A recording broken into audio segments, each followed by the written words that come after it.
faut absolument arrêter ça. Il faut absolument que les salariés arrêtent cette boulette de paye. Et elle est beaucoup trop répandue, donc là, je suis pas contente.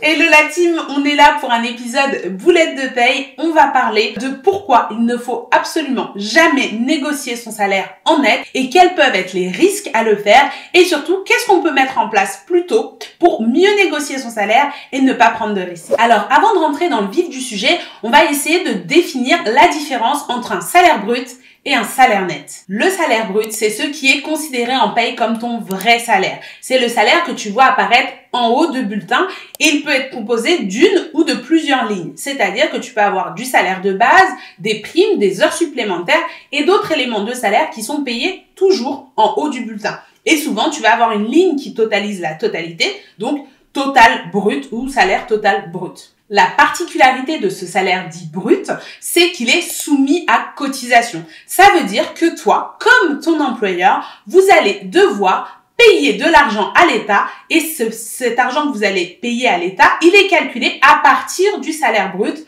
qui aura été déterminé. Et du coup, c'est quoi alors le salaire net? Le salaire net, c'est la conséquence logique de l'argent qu'il te reste à la fin, une fois qu'on a déduit toutes ces cotisations de ton salaire brut. Et donc, on va avoir les cotisations sociales qui sont versées à l'État directement, mais également des cotisations fiscales comme ton prélèvement à la source qui sont versées aux impôts. Et donc, l'ensemble de tous ces prélèvements va faire que tu vas recevoir un net. Et de ce net-là, on va pouvoir encore déduire des choses que tu dois à ton employeur, comme par exemple des tickets restaurants. On va aussi pouvoir déduire une saisie sur salaire si tu n'as pas payé tes impôts à temps, par exemple. Ou également, on va pouvoir te rajouter des éléments nets. Ces éléments nets qu'on te rajoute ne sont jamais considérés comme du salaire. On va y retrouver des remboursements de frais professionnels, comme par exemple le remboursement de tes abonnements de transport. Et ils sont dans le net parce que on ne paye pas de cotisation dessus, mais ça te fait de l'argent en plus dans ta poche. Quand on a traité tous ces éléments, on obtient un net versé et ce net versé, il va être payé et tu vas recevoir donc ça sur ton compte en banque. Et c'est souvent ce que toi tu appelles mon salaire, mais en paye, on n'appelle pas ça du tout ton salaire, on appelle ça le virement de ton salaire net, mais du coup, ça n'a pas vraiment d'existence en paye et donc ça, il faut vraiment que tu le comprennes parce que ça a plein de conséquences et on va y venir tout de suite. Comme je te le disais, le salaire net en paye, ça n'existe pas. Donc, ton contrat de travail, quand il va parler de ton salaire, il va parler en brut. Et ça va avoir une conséquence simple et logique, c'est que ton employeur, il ne rendra des comptes que sur ton brut. Donc, même s'il s'est engagé en entretien, même s'il t'a promis et qu'il t'a tapé sur l'épaule en te disant « Tu auras bien 2000 € net, mon pote », eh bien, si au final, il ne tient pas sa promesse ou si tu constates que ton virement de salaire n'est pas de 2000 € net, tu ne pourras jamais le traîner devant un conseil de prud'homme. Et si tu vas voir un avocat avec ton dossier, il va te dire « Coco, tu as signé pour tel montant brut sur ton contrat de travail, je ne peux rien faire pour t'aider. » Et donc ça, c'est la raison de base pour laquelle tu ne devrais jamais négocier ton salaire en net avec un employeur. Parce que s'il peut pas rendre des comptes sur une somme et sur ce qui se dit, ça ne sert à rien. Autant le négocier directement en brut et comprendre réellement de quoi tu es en train de parler. Et là, je sais, tu es peut-être en train de te dire « Non, mais bon, tous les boss ne sont pas de mauvaise foi. S'il me dit qu'il va me donner 2000 € net, moi, mon boss, je m'entends bien avec lui. Il est de bonne foi, il va me donner 2000 € net. » Et ce que j'ai envie de te dire, c'est que même de bonne foi, ton boss ne peut jamais te garantir un salaire net. Il y a plusieurs raisons à ça, mais ce salaire net, il n'en a pas la maîtrise. La première, c'est que comme je t'expliquais tout à l'heure, pour arriver jusqu'au net, on déduit des cotisations sociales et fiscales. Et ces cotisations sociales et fiscales, c'est pas ton boss qui les détermine, mais l'État. Et l'État, il peut se réveiller un matin, inventer une nouvelle cotisation, réduire un pourcentage de cotisation, l'augmenter, c'est plutôt la tendance, hein, mais il peut faire jouer plein de choses. Et par exemple, il y a quelques années, la cotisation de chômage, elle était à la fois avec un taux de pourcentage salarial et un taux de pourcentage patronal. Et maintenant, on n'a plus du tout de cotisation salariale dessus. L'intégralité est patronale. Et ça, c'est une décision de l'État. Mais demain, ils peuvent rétropédaler et dire finalement, on va mettre 2% du côté du salarié. Et ça va faire mathématiquement que ton salaire net va baisser de 2%. Et pour illustrer cette anecdote, eh bien, j'avais une fois un salarié qui m'a appelé hors de lui parce qu'il avait démissionné et changé de boulot pour venir travailler pour l'employeur chez qui je faisais les payes. Et cet employeur lui avait promis qu'en venant travailler pour lui, il allait toucher 1500 € net tous les mois et qu'il lui garantissait 1500 € net tous les mois. Les 2 premiers mois, ça s'est bien passé. Il a commencé en novembre. Donc novembre, 1500 net. Décembre, 1500 net. En revanche, catastrophe, en janvier, le gars se retrouve avec 1400 et quelques euros. Il m'appelle, il me dit, mais il m'avait promis 1500 €, qu'est-ce qui se passe, c'est quoi ces bêtises? Et je lui explique à ce cher monsieur que les taux de cotisation augmentaient, que son salaire brut n'a pas du tout changé et que donc l'employeur le paye bien ce qu'il lui avait promis, mais qu'en revanche, eh bien, comme les cotisations ont augmenté, eh bien, on peut pas lui garantir 1500 € net, puisque les taux de cotisation ayant augmenté, il doit payer plus de sa poche. Je t'avoue que ce salarié-là, je sais pas trop s'il m'écoutait, il n'a pas voulu comprendre et donc il est allé se plaindre auprès de l'employeur. Et pour le coup, l'employeur qui était plutôt sympathique, il a décidé d'augmenter son salaire brut en conséquence pour que ce monsieur continue à toucher 1500 €. Mais je peux t'assurer que de mon expérience, la majorité n'aurait pas fait ça. Il lui aurait dit, moi je t'ai payé ce que je t'ai payé et tant pis. Et donc, avec cet exemple, tu te rends bien compte que l'employeur ne maîtrise pas forcément le salaire net que tu vas percevoir. L'autre chose qu'il faut que tu comprennes, c'est qu'un salaire net, souvent, ça varie et c'est totalement normal. Et oui, on en a parlé tout à l'heure. Outre les cotisations sociales et fiscales que tu es amené à payer sur ton bulletin de salaire, tu vas avoir également des éléments nets. Et ces éléments nets, ils sont liés à ta vie, à ce qui se passe au quotidien entre toi et ton employeur. Par exemple, les retenues pour tickets restaurant, elles dépendent du nombre de jours que tu as effectivement travaillé. Et quand tu prends des congés payés, tu n'as pas de tickets restaurant sur les journées où tu étais en congé payé. Donc forcément, le nombre de tickets restaurant sur certains mois sera bien moins important que quand tu n'auras pas pris de congé payé. Et forcément, vu que la retenue pour tickets restaurant sera en conséquence moins importante, tu auras un salaire net plus élevé. Et puis le mois d'après, comme tu auras travaillé tout le mois, eh bien ton salaire net sera moins élevé parce que la retenue pour ticket restaurant sera plus importante. Idem avec le remboursement de transport et idem, par exemple, s'il y a une saisie sur salaire qui passe sur ton salaire. Ça ne veut pas dire que ton salaire brut a changé, ça veut simplement dire qu'il y a eu des événements qui se sont passés sur ta paye qui font qu'en net, ton salaire bouge. Donc, personne ne peut te garantir un salaire net. C'est aberrant donc de continuer à négocier en net. Là, c'est sur les principes de base. Mais il y a un truc vraiment vicieux qui est fait par certains employeurs et auquel tu dois faire méga gaffe. C'est les remboursements de frais professionnels. Faut savoir que de base, quand on te parle de remboursement, un peu comme la Sécu ou quoi que ce soit, quand on te rembourse, clairement, c'est pas une opération financière du siècle. Tu n'as pas gagné d'argent.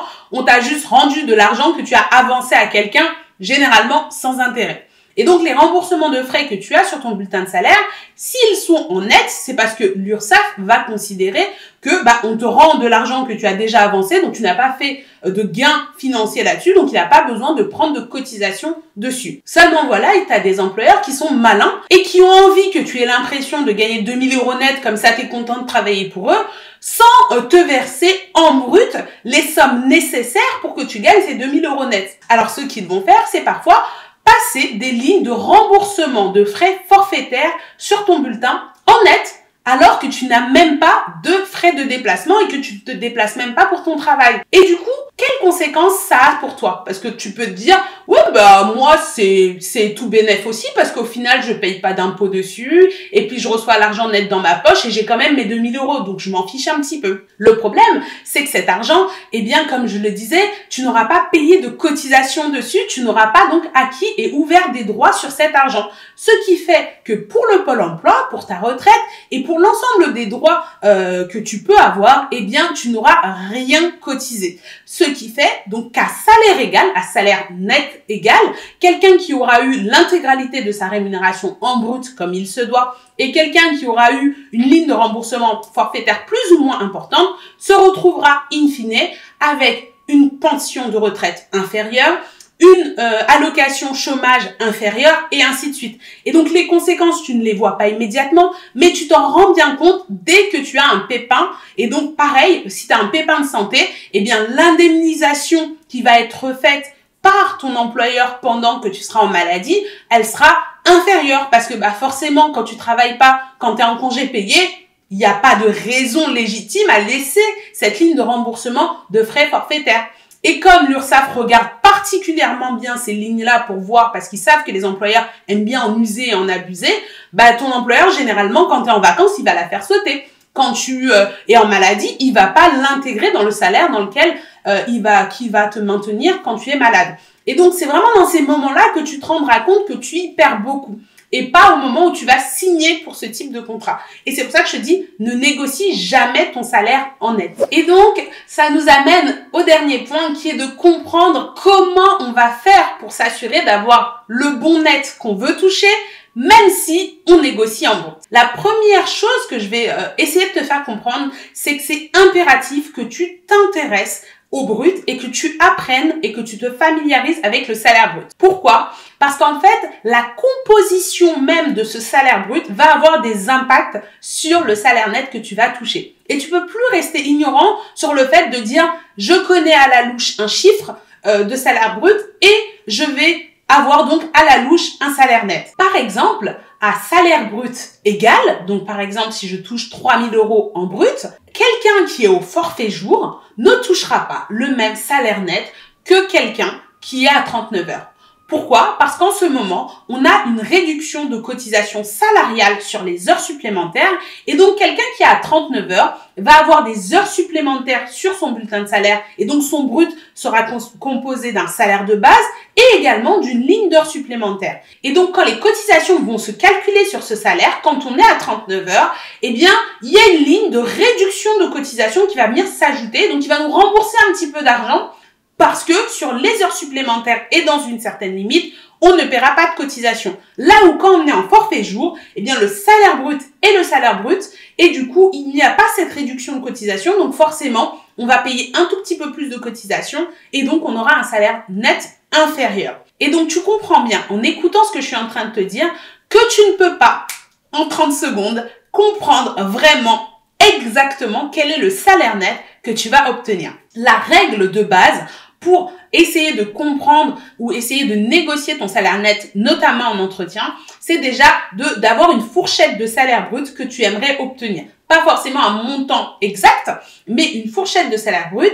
Et cette fourchette de salaire brut, il faut que tu dises qu'il faut retrancher environ 22% de charge de ce salaire brut. Attention, ces 22% de charge, ça concerne le secteur privé. Pour le secteur public, je ne suis pas une spécialiste, mais le taux de charge est moins important. Si par exemple, tu travaillais dans le secteur privé et que tu passes, parce que tu négocies, tu passes dans le secteur public, il faut savoir que le salaire brut que tu vas demander sera un petit peu inférieur à celui que tu demanderais en privé, juste parce que déjà, le taux de charge est moins important. Et du coup, la différence entre le brut et le net, elle est moins importante dans le public que dans le privé. Revenons à nos moutons. Une fois que tu as déduit, par exemple, ces 22% de charges, eh bien, il faut aussi que tu partes du principe qu'il y a des choses que tu payes tous les mois, comme par exemple une cotisation de mutuelle. Également, tu peux avoir une prévoyance ou des prévoyances facultatives que l'employeur va faire en sorte que tu cotises pour avoir une meilleure couverture sociale. Mais ces cotisations, tu peux avoir une part salariale et donc toi aussi participer à cette cotisation. Généralement, tu n'as pas le choix. Même si ça s'appelle facultative, ça veut dire que c'est facultatif par rapport au régime général, mais en revanche, c'est obligatoire pour toi si tu rentres dans cette entreprise. Et donc, ça fait partie des questions que tu dois poser pour savoir la différence entre ton salaire brut et ton salaire net. Parce que du coup, si on te dit oui, il y a une cotisation salariale de 1%, eh bien ces 1% vont se rajouter aux 22% et du coup, toi, personnellement, tu auras plutôt 23% de charge sur ton bulletin de salaire et donc, entre le brut et le net, il faudra que tu enlèves plutôt 23% plutôt que d'enlever 22%. Donc, pareil, combien coûte la mutuelle? Quelle est toi la part que tu dois payer à enlever? Est-ce qu'il y a des tickets restaurants? Et auquel cas, tu vas aussi calculer combien tu déduis de tickets restaurants. Et éventuellement, est-ce que tu vas y aller en transport? Est-ce que tu vas y aller en voiture? Et du coup, quel remboursement de transport tu vas intégrer? Ça, avec tout ce calcul-là, tu peux avoir une bonne idée à peu près de la différence ou du salaire brut que tu dois demander dans cette entreprise en particulier pour obtenir le net que tu souhaites avoir sur ton compte tous les mois. Ça, c'est le premier aspect pour déjà savoir bien demander la bonne somme.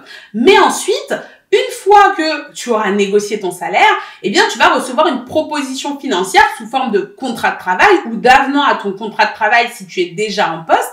Et cette proposition-là, ne la signe jamais dans le bureau des RH parce qu'elle nécessite une analyse approfondie. En effet, on peut mettre du 13e mois dedans, on peut être plutôt en forfait jour et du coup ne plus avoir d'heures supplémentaires alors qu'on en avait avant. On peut également te mettre en 35 heures ou en 39 heures. Tu as besoin de te poser pour comprendre de quoi est composé ce salaire brut, pour comprendre quelles seront ses répercussions au niveau des cotisations et au niveau de ton salaire net. Et donc, quand tu signes directement l'avenant, eh bien, tu prends pas le temps de cette analyse. Déjà, fais-toi bien clarifier toutes ces informations par le RH qui te remet ces documents. Ensuite, tu te poses à la maison, tu fais tes calculs avec ta calculatrice, ton crayon et ton papier. Et à ce moment-là, uniquement, tu renvoies signer le document si tu estimes que c'est juste. N'hésite pas à me dire s'il y a des sujets justement sur le salaire brut que tu as du mal à comprendre et je ferai des vidéos spécifiques sur le sujet, donc mets-les en commentaire. Et du coup, dis-moi aussi si cette vidéo t'a plu, si elle a été intéressante, si maintenant la différence entre salaire brut et salaire net c'est plus clair pour toi. J'espère qu'en tout cas que maintenant tu ne négocieras plus jamais ton salaire en net. Et puis voilà, belle journée à toi et à très bientôt. Ciao.